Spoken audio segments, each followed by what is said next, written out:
आओ परमेश्वर के वचन की ओर चले और बाइबल से लूका रचित सुसमाचार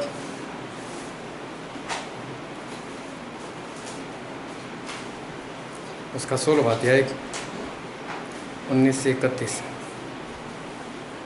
एक धनवान मनुष्य था जो बैंजनी कपड़े और मलमल पहनता और प्रतिदिन सुख विलास और धूमधाम के साथ रहता था। लाजर नाम का एक कंगाल घावों से भरा हुआ उसकी डेवड़ी पर छोड़ दिया जाता था और वह चाहता था कि धनवान की मेज पर की जुठान से अपना पेट भरे। यहाँ तक कि कुत्ते भी आकर उसके घावों को चाटते थे। ऐसा हुआ कि वह कंगाल मर गया और स्वर्गदूतों ने उसे लेकर अब्राहम की गोद में पहुंचाया। धनवान भी मरा और गाड़ा गया और अधोलोक में उसने पीड़ा में पड़े हुए अपनी आंखें उठाई और दूर से अब्राहम की गोद में लाजर को देखा। तब उसने पुकार कर कहा, हे पिता अब्राहम, मुझ पर दया करके लाजर को भेज दे ताकि वह अपनी उंगली का सिरा पानी में भिगोकर मेरी जिभ को ठंडी करे, क्योंकि मैं इस ज्वाला में तड़प रहा हूँ। परंतु अब्राहम ने कहा, हे पुत्र, स्मरण कर कि तू अपने जीवन में अच्छी वस्तु ले चुका है और वैसे ही लाजर बुरी वस्तु है, परंतु अब वह यहाँ शांति पा रहा है और तू तड़प रहा है। इन सब बातों को छोड़ हमारे और तुम्हारे बीच एक भारी गड्ढा ठहराया गया है कि जो यहाँ से उस पार तुम्हारे पास आना चाहे वे न आ जा सके और न कोई वहाँ से इस पार हमारे पास आ सके। उसने कहा, तो हे पिता, मैं तुझसे विनती करता हूँ कि तू उसे मेरे पिता के घर भेज, क्योंकि मेरे 5 भाई है। वह उनके सामने इन बातों की गवाही दे, ऐसा न हो कि वे भी इस पीड़ा की जगह में आए। अब्राहम ने उससे कहा, उनके पास तो मूसा और भविष्यवक्ता की पुस्तक है, वे उनकी सुने। उसने कहा, नहीं हे पिता अब्राहम, यदि कोई मरे हुओं में से उनके पास जाए तो वे मन फिराएंगे। उसने उससे कहा, जब वे मूसा और भविष्यवक्ता की नहीं सुनते तो यदि मरे हुओं में से कोई जीवी उठे तो भी उसकी नहीं मानेंगे।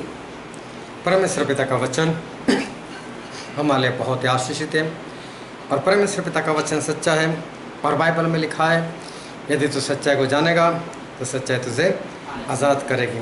आज एक बार फिर बहुत ध्यान से परमेश्वर के वचन को सुनना ताकि उसको ग्रहण कर सको और आने वाले दिनों में उसके ऊपर चलकर परमेश्वर के राज के वारिस हो सको। हम सब मसीह को मानने वाले मसीही गिने जाते हैं, हम मसीही लोग। लेकिन मसीही लोग, मसीही ये है क्या? मसीही कौन है? मसीही किसको कहा जाता है? ये कोई धर्म नहीं है, मसीही नाम का कोई धर्म नहीं है। लेकिन मसीही जो है वो एक पद है, वो एक पोस्ट है जो दी गई है हमको। और सबसे पहले जो अंत्योख नाम का शहर था, वहाँ पर परमेश्वर के चेलों को ये पोस्ट, ये पद, मसीह होने का पद वो दिया गया था। ऐसा प्रेरितों के काम 11:26 में वो लिखा हुआ है कि अंताक्या में चेले लोग सबसे पहली बार मसीही कहलाए। चेले लोग कभी नहीं बोलते थे कि हम मसीह लोग हैं, कि हमें मसीही कहो, ऐसा उन लोगों ने कभी नहीं कहा। लेकिन लोगों ने उनको देखकर ऐसा कहा कि ये लोग जो है ये तो मसीही लोग हैं। और ऐसा पद जो है ये इसलिए उनको मिला क्योंकि उनके काम कुछ ऐसे थे। मसीह जो शब्द है उसका अर्थ होता है छुड़ाने वाला, बचाने वाला। और प्रभु से काम करते थे और वर्षों से परमेश्वर ने ये बात बताई थी, ये भविष्यवाणी की थी कि एक दिन मसीह आएंगे। और जो ग्रीक लैंग्वेज है उसमें कहा जाता है क्रिस्तोस, जिसके ऊपर से ख्रिस्त शब्द जो है वो आया, बोले ख्रिस्त आएगा। मसीह आएगा। तो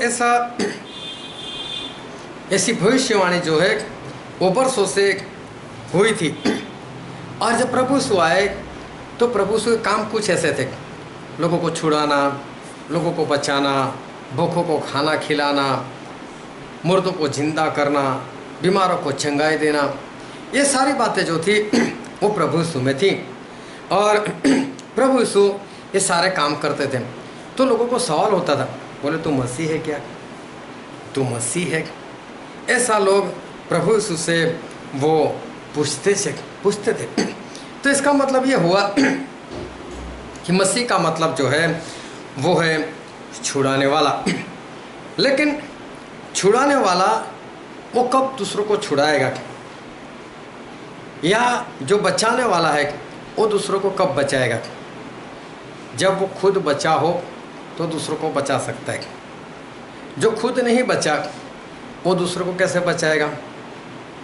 तो इसका मतलब ये हुआ कि मसीह ही जो लोग हैं वो बचे हुए लोग हैं, क्योंकि तभी तो वो लोग बचाने का काम करते हैं। तो मसीही लोग मतलब बचाने वाले लोग। अभी खड्डे में रहकर खड्डे वाले को कौन कह सकता है मैं तुझे बाहर निकाल सकता हूँ, मैं तुझे बचाने के लिए खड्डे में आया हूँ? खड्डे के बाहर होगा, वो खड्डे के अंदर वाले को हाथ देगा और उसको बाहर खींच सकता है। लेकिन जो खुद खड्डे में गिरा है वो दूसरे को किस तरह से वो बचा सकता है? वो नहीं बचा सकता है। तो इसका मतलब जो मसीही लोग जो है वो बचे हुए लोग हैं। अब बहुत ध्यान समझना कि मसीही लोग बचे हुए लोग, लेकिन किस बात से बचे हुए लोग हैं? कौन सी बात से ये मसीही लोग जो है वो बचे हुए लोग हैं? मसीही लोग जो है वो मसीही लोग जो है वो आग की झील से बचे हुए लोग हैं।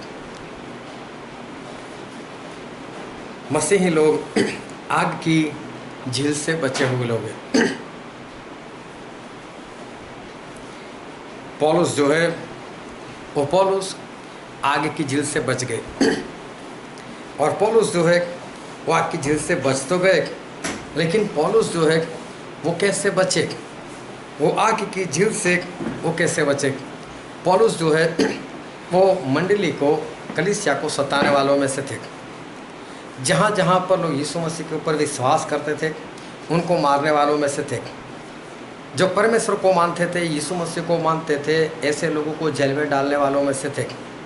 ऐसे लोगों को घात करने वालों में से ये पौलुस जो थे वो उन लोगों में से थे। वो तो सभी को सताते थे। इसका कारण क्या था? इसका कारण ये था कि वो ऐसा मानते थे कि सब लोग झूठे हैं, ये सभी लोग जो कर रहे वो कुछ गलत कर रहे। और एक दिन उन्होंने जब प्रभु यीशु का दर्शन पाया तो उन्होंने पश्चाताप किया, और पश्चाताप करने के बाद पौलुस जो है वो लोगों को बचाने वाले बने। पहले उन्होंने पश्चाताप किया और पश्चाताप कर कर अब लोगों को वो बचाने वाले बने।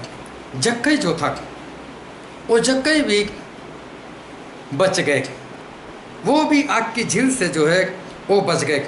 वो भी कैसे बचे? उन्होंने भी पश्चाताप किया। जब प्रभु यीशु जक्कई के पास आए क्योंकि भीड़ बहुत थी, और जक्कई जो थे कुछ बौने थे, और वो गुलर के पेड़ के ऊपर, तूत के पेड़ के ऊपर चढ़ पड़े और वहाँ से प्रभु यीशु को देखने लगे। लेकिन प्रभु यीशु उसी वक्त वहाँ पर आए और प्रभु यीशु ने उसको कहा, हे जक्कई, आज मैं तेरे घर ठहरना चाहता हूँ। जक्कई तो बहुत खुश हो गया। प्रभु यीशु को लेकर गया और प्रभु यीशु ने वहाँ पर जाकर मालूम नहीं कौन सा प्रचार सुनाया, कौन सा वचन सुनाया। लेकिन उसके बाद जक्कई ने ऐसा बोला कि मैं मेरी जो संपत्ति है वो मैं आधे लोगों को गरीबों में बांट दूंगा। और उन्होंने पश्चाताप किया और पश्चाताप करते हुए कहा कि जिनके पास से मैंने ज़बरदस्ती से ज़्यादा लिया है उनको मैं 4 गुना जो है वो मैं वापस दे दूंगा। ऐसे पश्चाताप करते हुए जक्कई भी जो थे वो आग की झील से बचाए गए। ये पश्चाताप जो है वो बहुत भारी चीज़ है। ये पश्चाताप जो है वो बहुत भारी चीज़ है। बहुत कम लोग जो है वो पश्चाताप जो है वो कर सकते हैं। क्यों क्यों बहुत कम लोग जो है पश्चाताप कर सकते हैं? ऐसा क्या है पश्चाताप में कि बहुत कम लोग कर सकते हैं? बाइबल में हम पढ़ते हैं न्यायों की किताब, न्यायाधीश न्यायों की किताब उसका 10वां अध्याय और 10 से लेकर 14 पद तक पढ़ो तो। 10 और 10 से 14। तब इस्राएलियों ने यह कहकर यहोवा की दुहाई दी, हमने जो अपने परमेश्वर को त्याग कर बाल देवताओं की उपासना की है, यह हमने तेरे विरुद्ध महापाप किया है। यहोवा ने इस्राएलियों से कहा, क्या मैंने तुमको मिस्रियों, अमोरियों और अम्मोनियों और फलिस्तियों के हाथ से न छुड़ाया था? फिर जब सीदोनी और अमालेकी और माओनी लोगों ने तुम पर अंधेर किया और तुमने मेरी दुहाई दी, तब मैंने तुमको अब उनके हाथ में भी न छुड़ाया। तो भी तुमने मुझे त्याग कर पराये देवताओं की उपासना की है, इसलिए मैं फिर तुमको न छुड़ाऊंगा। जाओ, देखो परमेश्वर बोलते जाओ अपने माने हुए देवताओं की दुहाई दो। हाँ, जिसको तुम मानते हो उसकी दुहाई दो, उसकी प्रार्थना करो। तुम्हारे संकट के समय वे ही तुम्हें छुड़ाए। हाँ, जाओ वो तुम्हें छुड़ाए। बोले मुझे नहीं मानते थे। अगर आप किसी की उपेक्षा करते हो, उसको बुलाते नहीं, जब भी सामने से वो आता है उसके सामने देखकर थूकते हो या तो मुंह फेर कर चले जाते हो, और कभी ऐसा हुआ कि उसी की ज़रूरत पड़ जाए और जब उसी के पास जाए, भाई साहब मेरा एक काम करो ना, वो बोले क्यों? फिर तब तो बहुत सामने देखता था और देखने के बाद मुंह फेर लेता था, मुझे देखकर थूकता था, मेरे ऊपर जा जा अभी जा। परमेश्वर भी बोलते, बोले मुझे छोड़कर दूसरे देवी देवता को मानते थे, बोले जाओ करो उनसे प्रार्थना, वो तुम्हें छुड़ाए। बोले तो इजराइल लोगों की ये गलती थी, इजराइल लोगों ने गलती की थी। ये लोग परमेश्वर से प्रार्थना कर रहे, परमेश्वर जाओ जाओ छुड़ाओ, उसको बोलो जाओ छुड़ाए वो। फिर क्या हुआ? पढ़ो तो आगे। इस्राएल ने यहोवा से कहा, हमने पाप किया है। हाँ, सबसे पहले इजराइल लोगों ने ऐसा कहा कि हमने पाप किया है और इसीलिए जो कुछ तेरी दृष्टि में भला हो वही हमसे कर। हाँ, अभी ध्यान से इसको समझना। सबसे पहले इन लोगों ने ऐसा किया, परमेश्वर हमने पाप किया है, मतलब कि हमारी गलती थी, हमने जो भी किया हमारी भूल थी कि परमेश्वर हम जो भी आपको छोड़कर कहीं पर भी चले गए तो ये हमारी गलती थी, ये हमारा पाप था। और यूहन्ना, पहले यूहन्ना में ऐसा लिखा है, उसका पहला अध्याय और उसका 8वां पद और उसका 10वां पद, ये दोनों जगह पर ऐसा लिखा है कि परमेश्वर बोलते हैं कि जो कोई ऐसा कहे कि मेरे अंदर पाप नहीं, तो बोले वो झूठा है, उसके अंदर परमेश्वर का प्रेम नहीं, वो तो मुझे झूठा ठहराने का प्रयत्न करता है। तो सभी इंसान के अंदर पाप तो है ही है। अब ये जो इजराइल लोग थे, वो लोग कबूल कर रहे कि हाँ प्रभु हमारे अंदर पाप है, हमने गलती की है। फिर पढ़ो फिर से 15 पद। इस्राएलियों ने यहोवा से कहा, हमने पाप किया है, इसलिए जो कुछ तेरी दृष्टि में भला हो, हाँ, जो कुछ तेरी दृष्टि में भला हो वही किया वही कर। हाँ, अभी क्या बोलते हैं? परमेश्वर आपकी निगाह में जो अच्छा है वही आप करो। परमेश्वर ने क्या बोला? जाओ जाओ उस देवी देवता से प्रार्थना करो, और वो छुड़ाए तुम्हें, मैंने छुड़ाने वाला। लेकिन ये लोग फिर भी बोलते हैं नहीं प्रभु हमारी गलती हो गई, हम मानते हैं, और आपकी निगाह में जो सही है करो। मतलब छुड़ाओगे तो अभी आप परमेश्वर, नहीं छुड़ाओगे तो अभी आप परमेश्वर। आपकी निगाह में जो सही है वो करो। पहले तो इन्होंने कबूल किया हमारी गलती।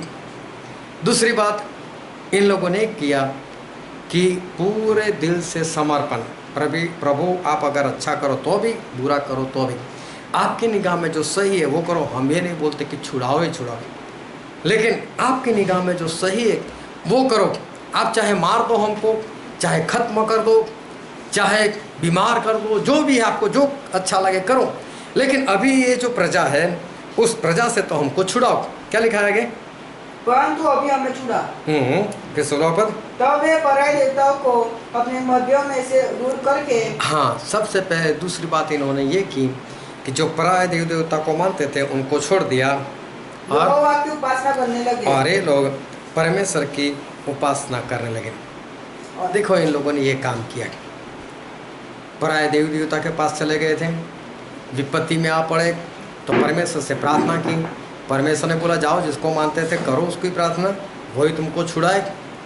लेकिन ऐसा नहीं हुआ और वो लोग परमेश्वर से बोलने लगे हाँ परमेश्वर हमारी गलती हुई है, हम हमारी गलती जो है उस गलती को हम मानते हैं, हम हमारी गलती को मानते हैं, लेकिन परमेश्वर आपकी निगाह में जो भी सही है वो करो, लेकिन हमको छुड़ाओ। और वो जो भी गलती कर रहे थे वो सारे देव देवता की जो कुछ भी ऐसी बातें होगी उनके घर में उन्होंने निकाल कर फेंक दी और अभी वो लोग परमेश्वर की उपासना करने लगे।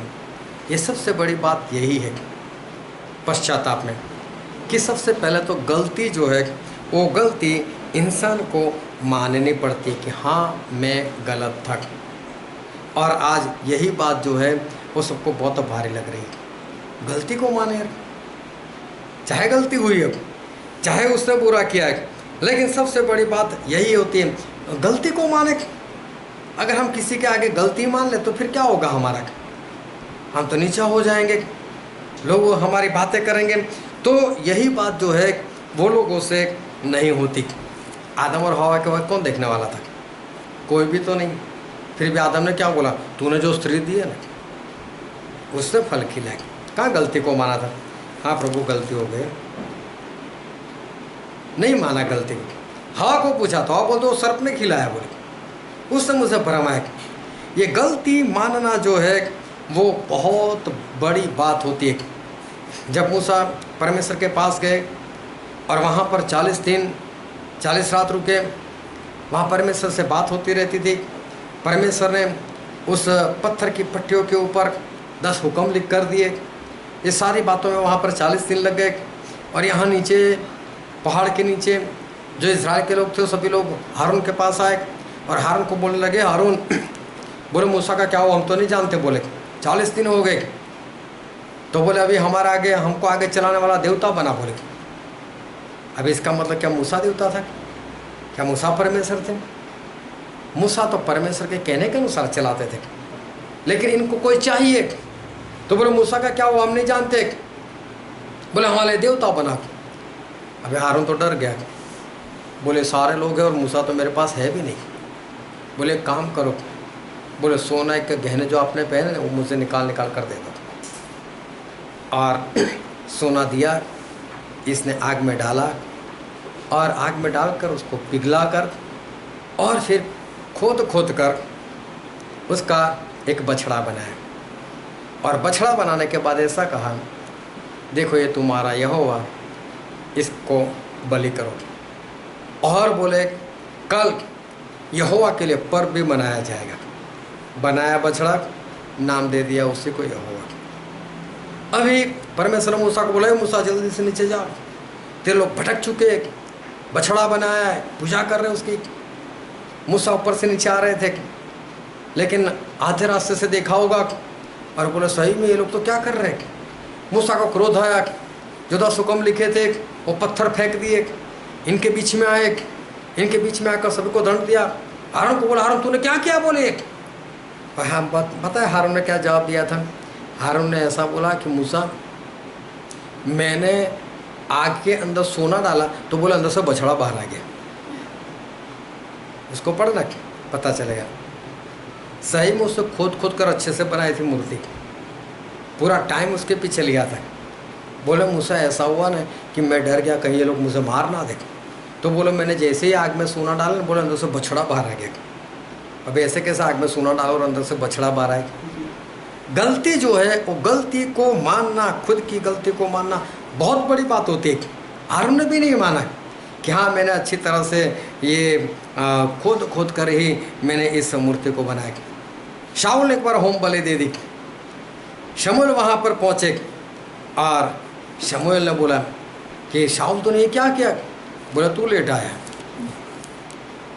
गलती मानना बहुत बड़ी बात है। इंसान जो है वो कभी भी ये कबूल नहीं कर सकता है कि हाँ मेरी गलती थी, हाँ मैंने भूल की, हाँ मेरा पाप था, चाहे वहाँ पर कोई सुनने वाला हो चाहे ना हो। अभी पौलुस उस ज़माने में गमलीएल नाम का जो टीचर था उसके चरणों में बैठकर ये सब कुछ सीखे थे। जिस तरह से आज बड़ी बड़ी स्कूलें होती है, जिसको पब्लिक स्कूल बोलते हैं, इंटरनेशनल स्कूल बोलते हैं, जिसको सेंट्रल गवर्नमेंट की स्कूल बोलते हैं, और जिसमें फीस ज़्यादा रहती है, बड़ा सा ग्राउंड आने जाने के लिए, बस सारी सुविधा। जब उसमें कोई अपने बच्चों को रखता है तो बातें करता है हमारा बच्चा तो उस स्कूल में पढ़ता है, वैसी अच्छी जगह पर उसका नाम होता है। वैसे गमलीएल का उस ज़माने में नाम था टीचर में।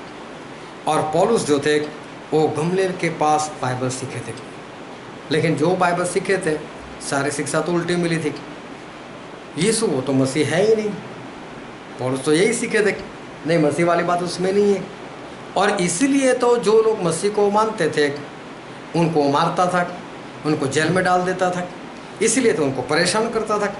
अगर पौलुस को गमलीएल ने बाइबल की सच्चाई सिखाई होती और सच्चाई उसे खुद जानी होती और उसको सच्चाई सिखाई होती तो पौलुस जो है वो परमेश्वर के पीछे चलने वाले बनते। लेकिन शिक्षा ही गलत और वो सामने वाले को गलत समझ रहे, पतरस झूठा, यूहन्ना झूठा, याकूब झूठा, ये अच्छे नहीं है, ये हमको भरमाते, ये कहीं और रास्ते में हमको ले जाते। और बड़े पैमाने में ये पौलुस ऐसे काम किए। अभी देखो चारों लोग पौलुस को जानते थे। पौलुस कौन? सताने वाला। पौलुस कौन है? अरे वो तो ईमानदारी से चलने वाला है। जो पौलुस वाले होंगे तो वही बोलेंगे पौलुस को तो क्या परमेश्वर को मानता है वो तो, और जितने भी परमेश्वर के विरोध उनको खत्म कर देता है। तो पौलुस जो है वो चारों ओर फेमस है विश्वासी लोगों में इस तरह से कि मारने वाला, सताने वाला। और जो ऐसे लोग हो गए जो विश्वासी नहीं थे यीशु मसीह के ऊपर, वो सब लोग ये समझते थे कि पौलुस मतलब परमेश्वर में 100% चलने वाला। और देखने जाओ तो फिलिपी में लिखा भी है, पौलुस खुद कबूल करते कि अगर व्यवस्था के अनुसार मेरा न्याय किया जाए तो मेरे अंदर एक भी दोष नहीं मिलेगा, बोले ऐसा मेरा काम था। तो व्यवस्था के अनुसार जो लिखा था, जो उससे सीखा था, उसके अनुसार तो वो सही तरह से चल रहा था, लेकिन शिक्षा गलत थी। अभी पौलुस को एक बार दर्शन हो गया, प्रभु यीशु का दर्शन हो गया, और पौलुस के सामने से जो उसकी सारी बिल्डिंग बनी हुई थी उसकी मान्यता की, वो तो टूट कर गिर गई। बोले मैं तो क्या समझता था और निकला क्या। अब उसको पता चला मैं गलत हूँ। लेकिन अगर पौलुस ये जाहिर करे कि आज तक मैं जो चल रहा था वो झूठ था, वो गलत था, तो मालूम है लोग क्या बोल सकते, हाँ तब तो बहुत बड़ा निकला था, अभी अक्ल ठिकाने में आ गए ना, अभी पता चल गया ना। होने को तो कुछ भी हो सकता है। गलती मानना जब आता है ना तब लोगों को यही बात नज़र आती है, कहीं कोई मेरी निंदा करेगा तो, कहीं कोई मुझसे ताना मारेगा तो, हाँ पहले तो बहुत ऐसा करता था, आप देख कैसा हुआ। ये सब कुछ समझकर इंसान जो है वो पश्चाताप नहीं करता, क्योंकि पश्चाताप में हमारी गलती जो है उस गलती को मानना पड़ता है। अब इस चारों जगह पर सब पता चल जाए तो पौलुस की इज्जत क्या रह जाएगी। यार गमलीएल से गलत सिखाता तू, अरे गमलीएल ने जो सिखाता गलत था, तू तो बहुत ज़ोरों ज़ोरों से बोल रहा था नहीं मैं सही हूँ, मैं सही हूँ, वो लोग झूठे, और अभी आज तू भी उनके साथ बैठ गया। तो पश्चाताप करना, अपने पापों को मानना, अपनी गलती को मानना, वो बहुत बड़ी बात है। और इसलिए इंसान जो है यही सोचता है मेरी इज्जत क्या रहेगी, सभी लोग जानेंगे तो कहा हाँ तूने ऐसा किया, तूने मान लिया अभी इसे, वो अच्छा ये तेरी गलती थी। बस ये सुनने को लोग खुश नहीं है, और इसलिए क्या करते, गलती मानते ही नहीं। तो ज़्यादातर लोग जो होते गलती को नहीं मानते। जब गए वो तो था ही चुंगी लेने वाला, और उस वक्त चुंगी लेने वाले वैसे ही बदनाम थे, ये ज़बरदस्ती ज़्यादा लोगों के पास ले लेते। यूहन्ना बपतिस्मा करने वाले को भी चुंगी लेने वालों ने पूछा था हम क्या करें, बोले ज़्यादा मत लेना, बोले ये बदनाम थे इस तरह से ज़्यादा लेने में। और उसने तो जाहिर कर दिया, बोले मेरी जितनी संपत्ति है आधी तो मैं गरीबों में ऐसे ही बांट दूंगा, और बाकी जो बचेगी उसमें से जितने जितने लोगों के पास से मैंने ज़्यादा लिया था उसको 4 गुना दे दूँगा। अभी देखो, जिसके पास से ज़्यादा लिया होगा वो उस वक्त हाथ जोड़े होंगे, पैर पकड़े होगा, जबकि मत लेना इतना, हमारे पास नहीं, हम भी गुजारा करना है। अब उसके पास जक्की जाए, जक्की बोले मेरे पास मैंने तेरे पास 100 रुपये लिए थे ना, ज़्यादा लिए थे 100, ले पकड़ 400। क्यों? बोले मुझे मेरी गलती का एहसास हो गया है, जो मैंने ज़्यादा लिया था मैं तो 4 गुना लौटा। हाँ, उस वक्त तो नहीं मान रहा था, उस वक्त तो कितना बताया था, ऐसा कोई बोलता नहीं है। लेकिन सही में इंसान को ये दिखाई देता है कि ऐसा होगा, तो बस वही सोचकर इंसान जो है वो अपने पाप का पश्चाताप या तो अपनी गलती को जो कबूल करना मानना जो है वो उसके जीवन में नहीं होता। उसको डर लगता है, उसको ऐसा लगता है जैसे मेरी इज्जत चली जाए। क्या इज्जत रहेगी मेरी? लोग बोलेंगे तेरे से गलती हुई, ये काम तूने किया था, कैसा लगेगा? और इस कारण से लोग जो है वो आगे जो है वो नहीं बढ़ पाते। कई लोग हैं जो आते हैं और कहते हैं हमें बपतिस्मा दे दो, नदी में जाकर हमको डुबा दो, क्योंकि हम जिस चर्च में जाते हैं ना वहाँ तो लोग नहीं मानते, और इसलिए आप जो है वो हमें दे दो। क्यों लोग अपना चर्च छोड़कर इस तरह से लोगों के पास बपतिस्मा लेने के लिए तैयार होते?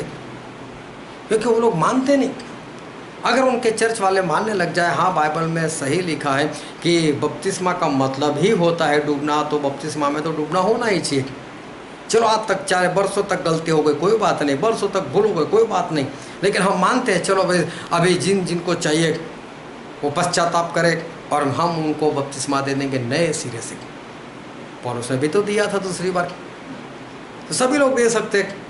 अगर झूठा हुआ है तो सही वाला दे दो, लेकिन डर कहाँ लगता है? अरे हम मान ले कि नहीं यार डूब कर ही बपतिस्मा, तो फिर अंदर से डर लगता है। तो फिर लोग बोलेंगे बरसों से तुम्हारी तो कलीसिया चल रही थी, इतने देशों में चल रही थी, और आप लोग इतने झूठे थे। कोई सही में ऐसा बोलने के लिए नहीं आता है। सही में लोग क्या बोलेंगे, और अभी तो हमारा चर्च में भी ऐसा हो गया, अब हम क्यों जाए दूसरे के पास? सभी लोग खुश हो जाएंगे। गलत बात कोई नहीं करता, लेकिन इंसान को गलती मानने से जो डर लगता है ना वो यही है कि अगर हमने मान लिया तो लोग हमसे बोलेंगे बोले इतने सालों से आप गलत ही चल रहे थे, लोग को झूठा ही सिखा रहे थे, कितने लोग नाश में चले गए तुम्हारी वजह से। अरे ऐसा कोई बोलने के लिए नहीं आता। कम से कम जो बचे उनको तो बचा लो, जो भी जिंदा है और अभी गलती की वजह से नाश में जा रहे उनको तो बचा लो। सही में गलती जो है वो गलती मान लेनी चाहिए, लेकिन गलती मानने में एक घमंड, एक अहम वो इंसान को बीच में रुकावट पैदा कर देता है। मुझे झुकना पड़ेगा, मुझे मानना पड़ेगा, लोग क्या कहेंगे, मुझे किसी के पास जाकर बताना पड़ेगा मैं गलत था, मैं झूठा था, मुझे नहीं करना चाहिए था। यही बात जो है वो इंसान को मुश्किल में डाल देता है, और इंसान जो है वो गलती मानने से पश्चाताप करने से वो फिर दूर हो जाता है। वो पश्चाताप जो है वो नहीं कर पाता। कई लोग तो ये समझते हैं कि हाँ मैंने पश्चाताप कर लिया है। कई बात बहुत ध्यान समझना, कई बार लोग अपनी गलती मान लेते हैं लेकिन फिर भी उसमें पश्चाताप वाली बात जो है वो नहीं होती। लोग ऐसा समझते कि हाँ मैंने गलती मान ली और मेरा जो पश्चाताप था वो पश्चाताप हो गया। एक बार प्रभु सुने एक दृष्टांत जो था वो बाइबल में बताया था। दृष्टांत ऐसा था कि एक इंसान के 2 पुत्र थे, और उसमें जो छोटा वाला था वो छोटा वाला पापा को कहता है कि पापा मेरे हिस्से में जो आता है मुझे दे दो। और पापा ने बोला देख बेटा सब कुछ तेरा ही है।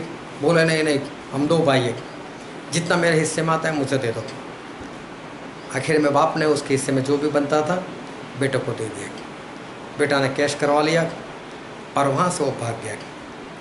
वहाँ से भाग जाने के बाद बाइबल में लिखने के अनुसार उसने सारे पैसे गलत रास्तों में अपने मित्रों के साथ में उड़ा दिए। पैसे सारे पैसे इसके ख़त्म हो गए। सारे पैसे ख़त्म होने के बाद उस देश में जहाँ पर वो गया था अकाल पड़ा। अभी खाने को कुछ नहीं मिल रहा है, ना ही उसके पास कोई पैसे, मित्र भी सब कुछ छोड़कर चले गए। अभी एक जॉब नौकरी ढूंढने के लिए निकला, कहीं पर जॉब नहीं मिल रही, और एक मिली तो ऐसी मिली कि देख रहने की जगह मैं दे सकता हूँ बस, और बदले में काम ये करना है कि मेरे सूअरों को चराने के लिए घर जाना है और उनको चरा कर वापस लेकर आना है। खाना पीना नहीं मिलेगा, पैसा भी नहीं मिलेगा, लेकिन सूअर के साथ पड़े रहना, सोते रहना। अब इसके पास रहने के लिए भी जगह नहीं, बोलो चलो कम से कम रहेंगे तो सही। जब सूअर को चराने के लिए निकलता था और सूअर जो खाते थे उसको देखकर इसको मन करता था लाओ मैं भी खा लूँ, मैं भी इसको खा लूँ। देखो कितनी इसकी परिस्थिति जो थी वो बिगड़ चुकी थी। और ऐसे उसने एक बार सोचा, उसको याद आया, बोले मैं जहाँ पर रहता था मेरे बाप के घर में जो नौकर लोग हैं ना, वो भी मेरे से अच्छी ज़िंदगी जीते, उनके पास भी रहने के लिए है, उनके पास भी पहनने के लिए है, उनके पास भी खाने के लिए, और मेरे पास कुछ नहीं।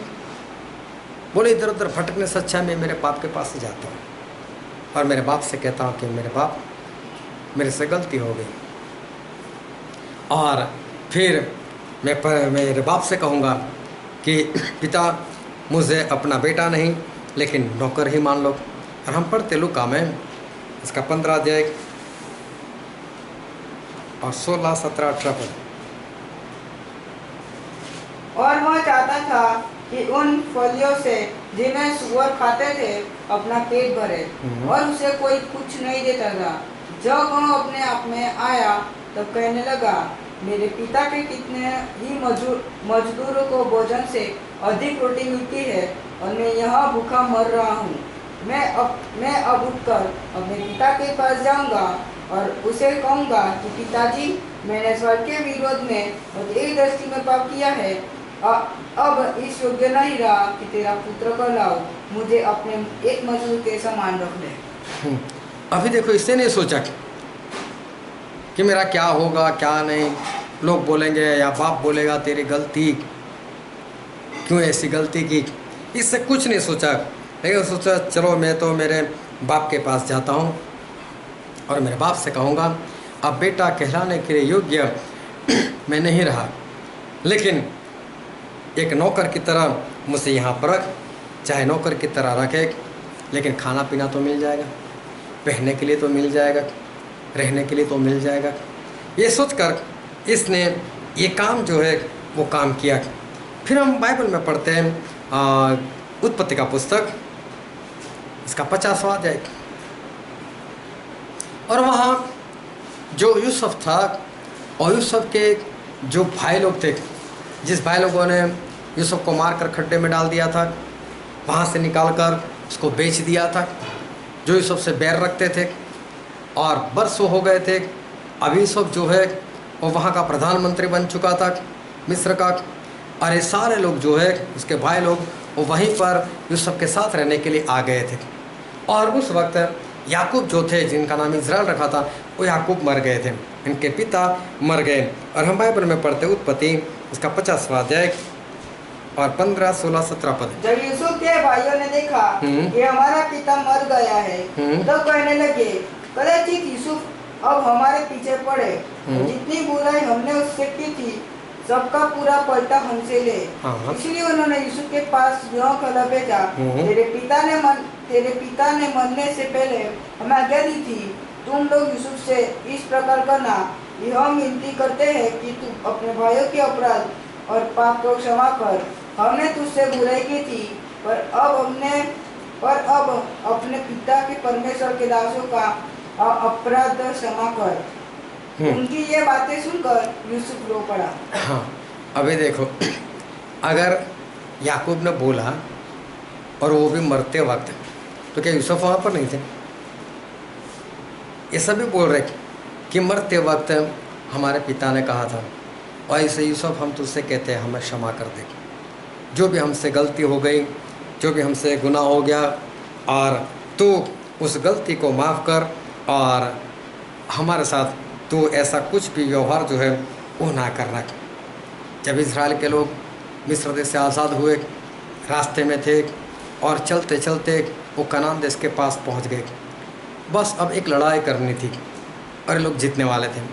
परमेश्वर ने मूसा को बोला, मूसा बोले 12 गोत्रों में से एक एक को चुन, ताकि वो लोग जासूसी कर आए, उस देश का भेद लेकर आए, वहाँ के फल वगैरह देख कर आए, वहाँ के लोगों को देख कर आए। तो मूसा ने 12 लोगों को चुना और उनको जासूसी करने के लिए भेज दिया। वो लोग वहाँ से आए 40 दिन के बाद, और 40 दिन के बाद आए तो यहोशू और कालेब ने बोला कि बहुत बढ़िया देश है, वहाँ के फल बहुत बढ़िया है, सब कुछ अच्छा है, बस परमेश्वर हमको दे देंगे। लेकिन बाकी के 10 थे, वो सभी ने सभी लोगों को भड़का दिया। अरे बोले वहाँ तो राक्षस लोग हमने देखे, राक्षस है वहाँ तो, और वो इतनी हाइट बॉडी का, हम तो उनके सामने जंतु के समान दिखाई देते थे, और वो लोग भी हमको देखते थे इसी तरह से देखते थे, जंतु है, कभी भी हम इनको खत्म कर देंगे, कभी भी इनको कुचल देंगे। बोले नहीं नहीं, परमेश्वर को यहाँ पर मरने के लिए लेकर आया है, ये परमेश्वर को यहाँ पर विजय नहीं दे सकता। और सभी लोग रोने लगे, सभी लोग चिल्लाने लगे।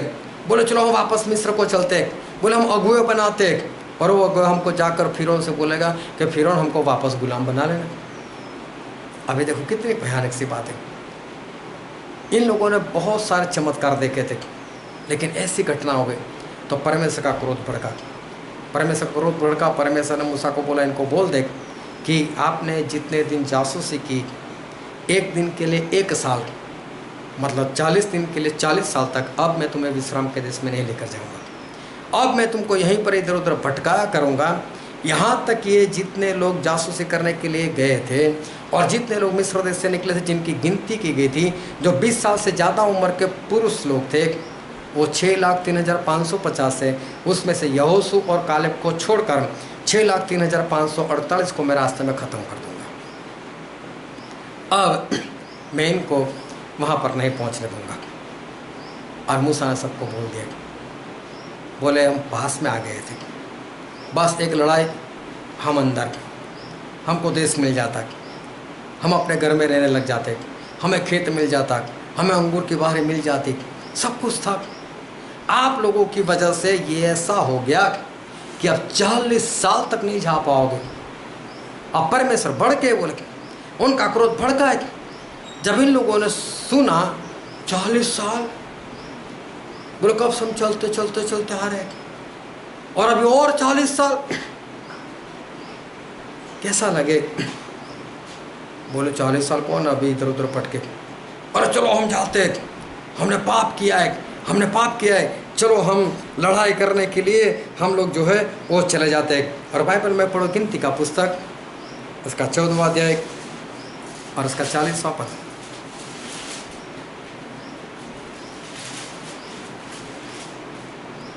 वे सवेरे उठकर यह कहते हुए पहाड़ की चोटी पर चढ़ने लगे कि हमने पाप किया है, परंतु अब तैयार है और उस स्थान को जाएंगे जिसके विषय यहोवा ने वचन दिया था। हाँ, पूरे इज़राइल ने मान लिया, हमने पाप किया है, हमने पाप किया है और हमने गलती की है। ऐसा इन लोगों ने मान लिया। बहुत ध्यान समझना, ये गलती को मानने वाली बात नहीं है, ना ही इसमें कहीं पर पश्चाताप है। जो उड़ाऊ पुत्र था,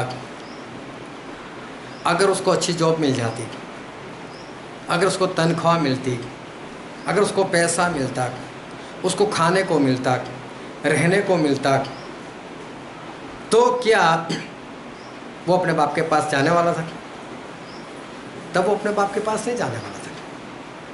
इसको इसकी गलती का एहसास नहीं हुआ है, इसको अपनी परिस्थिति का एहसास हुआ है। इसको गलती का एहसास नहीं हुआ। उसको तो आज भी लगता है मैंने अच्छा किया, हमारे पैसे, मेरे पैसे थे, मैंने इस्तेमाल कर दिया, कौन सी बड़ी बात है। उसको परिस्थिति का एहसास हो रहा है, अरे मेरे घर में, मेरे बाप के घर में मजदूर लोगों को अच्छा खाना मिला, मैं यहाँ पर भूखे मर रहा हूँ। बोले चलो जाता हूँ पापा के पास, और जाकर क्या बात है, कबूल कर लूँगा, और क्या रख लेंगे मुझे, और वहाँ पर नौकर की तरह भी रखे तो अभी क्या हुआ, मुझे खाना पीना रहना सब मिल तो जाएगा। इसको सही में कोई भूल है उसका एहसास नहीं हो रहा है। ये गलती मान नहीं रहा है, इसकी परिस्थिति ऐसी आ गई, अब तो क्या जाना पड़ेगा बाप के पास। ये सही में इसका कोई पश्चाताप उसका नहीं है। यूसुफ के भाई लोग जब साथ में रहते थे, लेकिन उन्होंने जो यूसुफ के साथ किया था वो बार बार दिमाग में मंडरा रहा है, घूम रहा है। और उतने में याकूब मर गए। बोला तो बाप भी मर गया। बोला अभी यूसुफ कहीं ये सोचकर तो नहीं बैठा है कि मेरे बाप के मरने के बाद इनको देख लूँगा, कहीं बदला लेगा तो वैसे ही हम तो मिस्र में तो यूसुफ का राज है। बोला अब हमारा क्या होगा? बोले मरते वक्त ना हमारे पिता कह कर गए थे, इसलिए हम तेरे से क्षमा मांग रहे। अगर सही में इनको गलती का एहसास होता ना तो ये अपने बाप को ये तो इतने बरसों जाने नहीं देते, क्योंकि 13 साल और उसके बाद 7 साल जो भरपूरी के थे वो, मतलब कि 20 साल तक ये लोग चुप नहीं बैठते। अगर गलती का एहसास हो गया होता है इनको तो अपने पिता को बोलते, पिता हमसे गलती हो गई है, यूसुफ मरा नहीं, हमें उसको बेच दिया है, चलो चलो पिता हम चलते मिस्र में, कहीं से उसको ढूंढ निकालते, कहीं से तो मिल जाएगा वो, और जितने में उसने खरीदा है हम उससे डबल पैसा 3 गुना पैसा, लेकिन हम यूसुफ को अपने भाई को खरीद कर लेकर आएंगे, हमसे गलती हो गई। सही में कहाँ इनको गलती का एहसास हुआ है? अभी परिस्थिति सामने। बोले कहीं यूसुफ हमको मार दे तो, अपनी औकात इनको याद आ रही है। सही में इनको गलती का एहसास नहीं, अपनी परिस्थिति जो है उस परिस्थिति का एहसास हो रहा है। इजराइल के लोगों को भी कुछ गलती का एहसास नहीं हो रहा है। परिस्थिति 40 साल, अब 40 साल इधर उधर भटकेंगे। जो 40 साल का होगा वो तो सोच रहा होगा मैं तो 80 साल का हो जाऊंगा, क्या मालूम 80 साल का मैं हो जिंदा भी रहो गया ना रहो, मैं तो वहाँ पर पहुँच भी ना पाऊँ। नहीं नहीं नहीं, चलो लड़ने के लिए चलते, कुछ दिन तो वहाँ पर बिताएंगे। बोले सही में इनको गलती का एहसास नहीं हो रहा है, ये लोग गलती नहीं मान रहे। इनके अंदर अभी भी जो पश्चाताप होना चाहिए, ऐसा पश्चाताप जो है वो इनके अंदर नहीं है। ना वो उड़ाव पुत्र के अंदर वो पश्चाताप है। ये सभी लोग जो है उनको परिस्थिति का एहसास हुआ है, और परिस्थिति का एहसास होने के बाद जो लोग क्षमा मांगते हैं ना, वो पश्चाताप नहीं है, उसको कहा जाता है पछतावा। पश्चाताप और पछतावा ये दोनों में बहुत अंतर है, बहुत ध्यान से समझना। पश्चाताप जो है वो बाइबल का मेन पॉइंट है। यूहन्ना जो बपतिस्मा करने वाले थे उन्होंने प्रचार किया था, हम बाइबल में पढ़ते मत्ती 3 अध्याय 2 पद,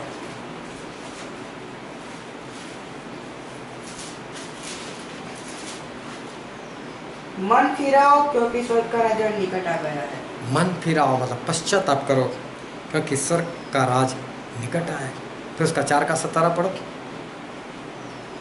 उस समय से यीशु ने प्रचार करना और यह कहना आरंभ किया, मन फिराओ क्योंकि स्वर्ग का राज्य निकट आ गया। प्रभु ने भी वही बात प्रचार की, मन फिराओ मतलब पश्चाताप करो। फिर प्रेरितों के काम में लिखा है उसका 3 अध्याय और उसका 19वां पद, 3 का 19। इसीलिए मन फिराओ और लौट आओ। मन फिराओ, देखो चेलों ने भी यही प्रचार, यूहन्ना बपतिस्मा करने वाले ने यही प्रचार, प्रभु ने भी यही प्रचार, चेलों ने भी यही प्रचार किया। इसका मतलब पश्चाताप जो है वो बाइबल का मेन पॉइंट है, ये मेन बात है। पश्चाताप बाइबल में सबसे बड़ी बात और सबसे अहम बात है। और फिर प्रेरितों के काम में लिखा है उसका 17 अध्याय और उसका 30वां पद,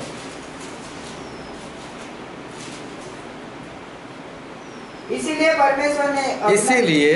परमेश्वर ने अज्ञानता के समयों पर ध्यान नहीं दिया, पर अब हर जगह सब मनुष्य को मन फिराने की आज्ञा देता है। मन फिराने की मतलब पश्चाताप करने की आज्ञा देते हैं।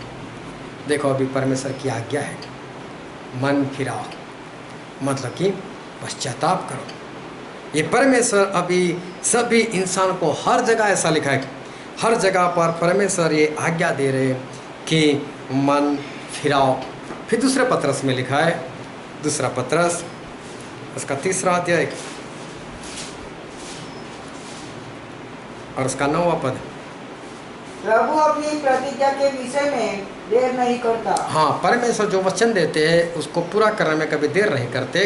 जैसी देर कुछ लोग समझते हैं, जैसे लोग देर समझते हैं, पर तुम्हारे विषय में धीरज धरता है। हाँ, लेकिन परमेश्वर तुम्हारे लिए धीरज धरते हैं और नहीं चाहता कि कोई नष्ट हो, वरन यह कि सबको मन फिराव का अवसर मिले। हाँ, सबको मन फिराव का पश्चाताप करने का अवसर मिले।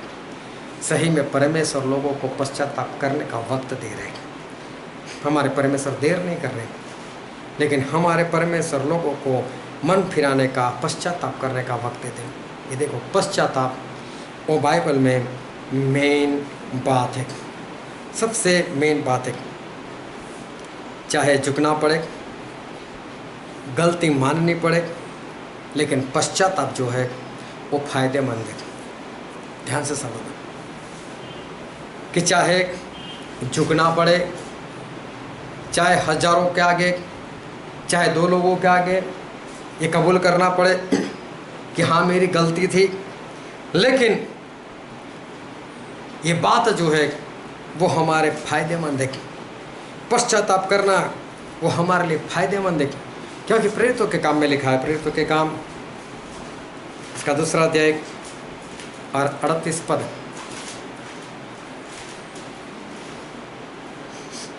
पत्रोस ने उससे कहा, मन फिराओ और तुम में से हर एक अपने अपने पापों की क्षमा के लिए यीशु मसीह के नाम से बपतिस्मा ले, तो तुम पवित्र आत्मा का दान पाओगे। हाँ, परमेश्वर बोलते कि जो इंसान मन फिराता है, जो पश्चाताप करता है, उसको तो पापों की क्षमा मिल जाती है।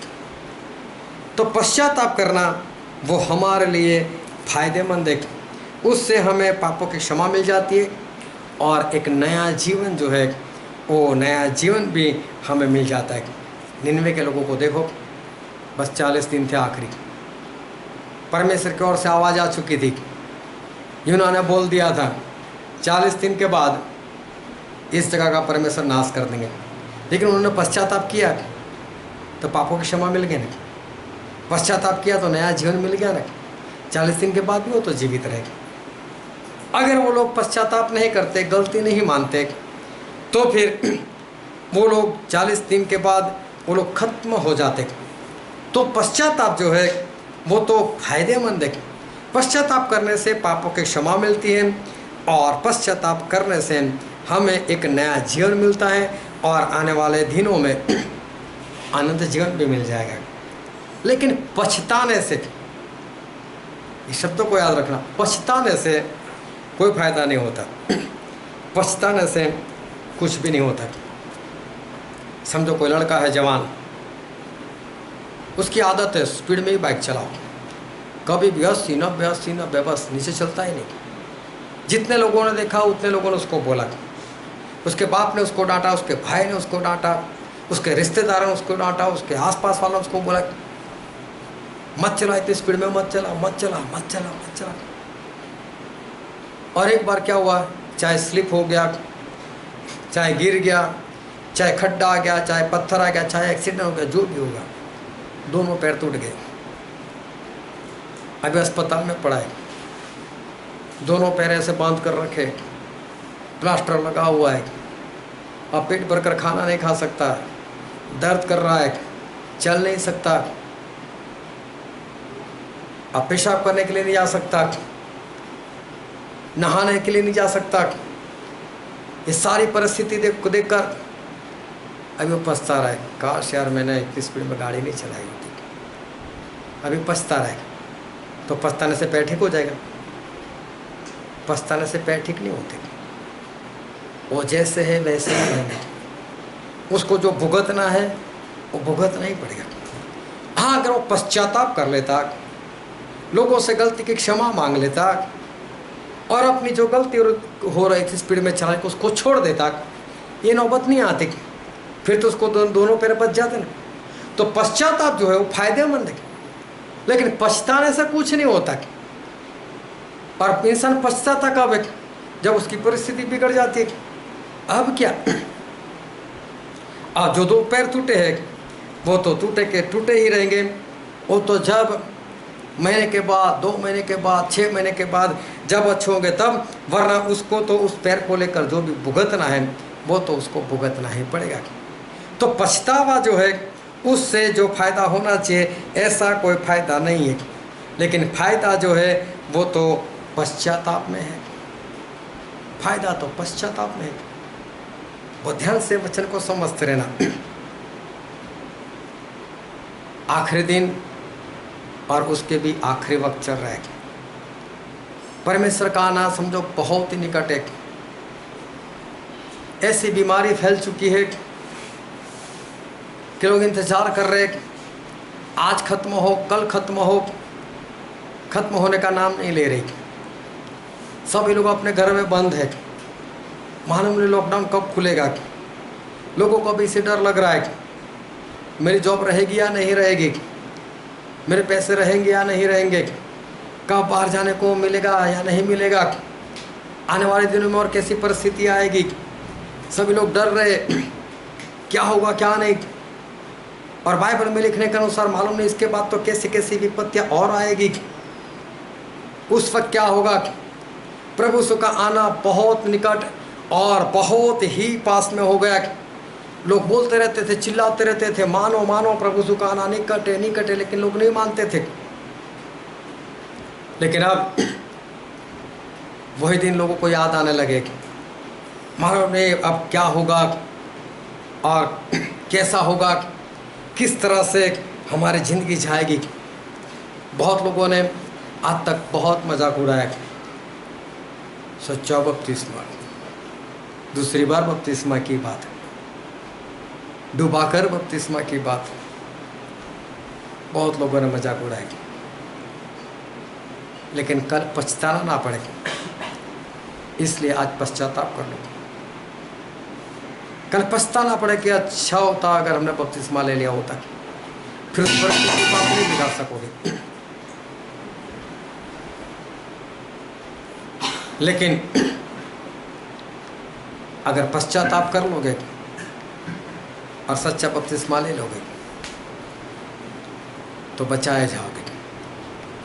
प्रभु भोज एक ही रोटी होती है, एक ही प्याला होता है।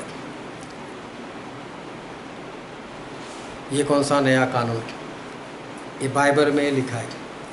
एक बार नहीं कई बार इस वचन को देख चुके, एक बार नहीं कई बार मैं ये वचन को पुकार चुका हूँ। बहुत लोगों ने सुना है, माना नहीं है। लेकिन मैं ऐसे सभी लोगों को बोलता हूँ, कल पछताना ना पड़े, इससे अच्छा पश्चाताप कर लो। ज़्यादा से ज़्यादा क्या कबूल करना पड़ेगा हम लोग गलत थे, तो क्या हो जाएगा? आप फिर भी उसी बाप के रहने वाले हो, आप उसी बाप के औलाद रहोगे, नीचे कोई छोटे बाप के औलाद नहीं बनने वाले। लेकिन गलती तो मान लो। पौलुस कैसा बोलते हैं, मेरे पास बहुत कुछ था लेकिन मैं उसको कचरा मानता हूँ।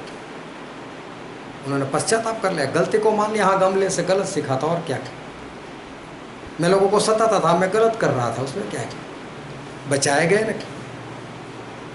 लेकिन पछताना पड़े, इससे तो अच्छा है मान लो। कितनी बार पहनने के लिए श्रृंगार की बातों को लेकर कितनी बार सिखाया। बाइबल में लिखा है, ना लिखा तो ठीक है, बहुत बार सिखाया, लेकिन बहुत लोगों ने नहीं माना उसको नहीं समझा। कहीं ऐसा ना हो कल पछताना पड़े। इससे अच्छा है आज पश्चाताप कर लो और ये सारी बातें जो है उस बातों को मान लो। कहीं उस धनवान की तरह जो नरक में पड़ा उसकी तरह पछताना ना पड़े। वो ध्यान से परमेश्वर के वचन को वो सुनना, क्योंकि जो वचन हमने पढ़ा था लूका 16:19 से लेकर 31, सारी कहानी सभी को मालूम है। मैं इसको दोहराना नहीं चाहता, लेकिन धनवान जो है इस धरती पर जैसे भी जीवन जिया सही नहीं था। क्या उसको गलती नहीं पता होगी? क्या उसको नहीं मालूम था कि मैं इस लाजर के साथ सही नहीं कर रहा? सब कुछ तो मालूम था। गलती माने क्या? क्या उसके पास बाइबल नहीं था? अब्राहम ने बताया तेरे पास है मूसा की पुस्तक और भी भविष्य का वक्ता की पुस्तक तेरे पास है, पढ़ा भी होगा लेकिन माना नहीं। हो सकता है चर्च में भी जाता है लेकिन माना नहीं, और आज अपनी परिस्थितियों को देखकर चिल्ला रहा है, पछता रहा है। लेकिन क्या उसका पछतावा क्या उसको नरक से बाहर निकाल सकता है? नहीं निकाल सकता। एक बार पैर टूट जाए फिर पछतावा करो, स्पीड में नहीं चलाई होती तो अच्छा था, तो क्या पछताने से पैर बच जाएगा? नहीं। लेकिन सही वक्त पर पश्चाताप कर लो, मन फिरा लो, तो बच सकते हो। पश्चाताप फायदेमंद है, लेकिन पछतावा कुछ भी नहीं है। पछताने के बाद भी कुछ नहीं होता। एग्जाम में 55% आए, काश मैं शुरू से पढ़ता, मैं ज़्यादा पढ़ता, थोड़ा ध्यान लगाता तो मेरे 70% आते। अभी पछता रहा है, फायदा? अभी 55 से 70 हो गए, अब मौका मिलने वाला है 55 से 70 करने का? नहीं, बात खत्म हो गई, रिजल्ट आ गया, अब कुछ नहीं हो सकता। इसलिए पछताने में कोई फायदा नहीं है। लेकिन पश्चाताप, अपनी गलती मान लो, वक्त पर मान लो, उसमें बहुत फायदा है। अब ये धनवान कितना भी पछता है, लेकिन अब्राहम ने स्पष्ट बोल दिया, यहाँ से तेरे पास कोई नहीं आ सकता और तुम्हारे लोग हमारे पास नहीं आ सकते। और मसीही पद ऐसे ही लोगों को मिला जो लोग पछताते नहीं हैं, पश्चाताप करते हैं।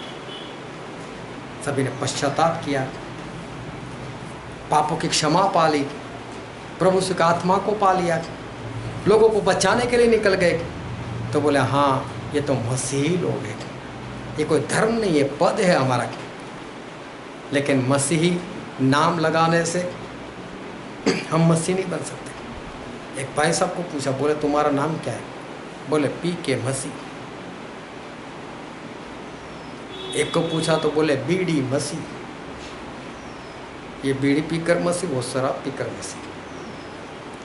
PK मसीह, बीड़ी मसीह। मसीह तो कैसा होना चाहिए? बचाने वाला, छुड़ाने वाला। बचाया किसको कहते हैं? जो उस आग की झील से बच गया है। क्यों बचा? क्योंकि उसने पश्चाताप किया। लेकिन पछताने वाला तो नरक में पछता रहा है, मैं कहाँ आ गया, मैंने ये किया होता तो अच्छा, मैंने वो किया होता तो अच्छा। एक बहन का पति बहुत बीमार हो गया था, उठ नहीं पा रहा था। पत्नी को बोल रहा, मुझे अस्पताल ले जाना, मुझे अस्पताल ले जाना।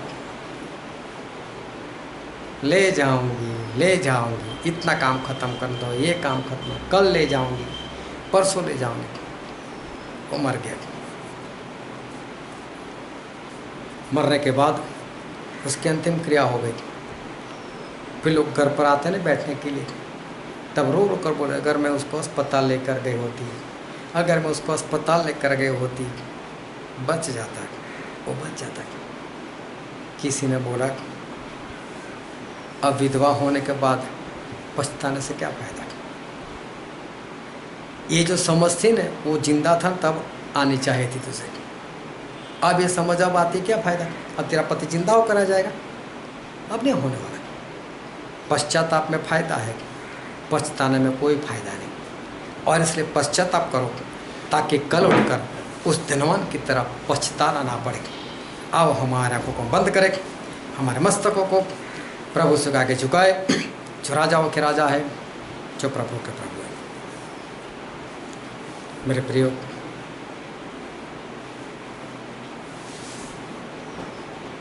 पछताने से अच्छा है पश्चाताप कर लो। ज़्यादा से ज़्यादा क्या गलती माननी है, उससे ज़्यादा क्या होगा? और क्या लोग बात करेंगे, तू अभी तक गलत था, झूठा था। सही में ऐसा बोलने के लिए कोई नहीं आता। क्या पौलुस को किसी ने सुना है?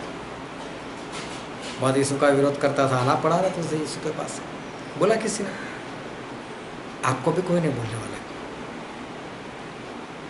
परमेश्वर आज्ञा दे रहे सभी जगह पर पश्चाताप करो।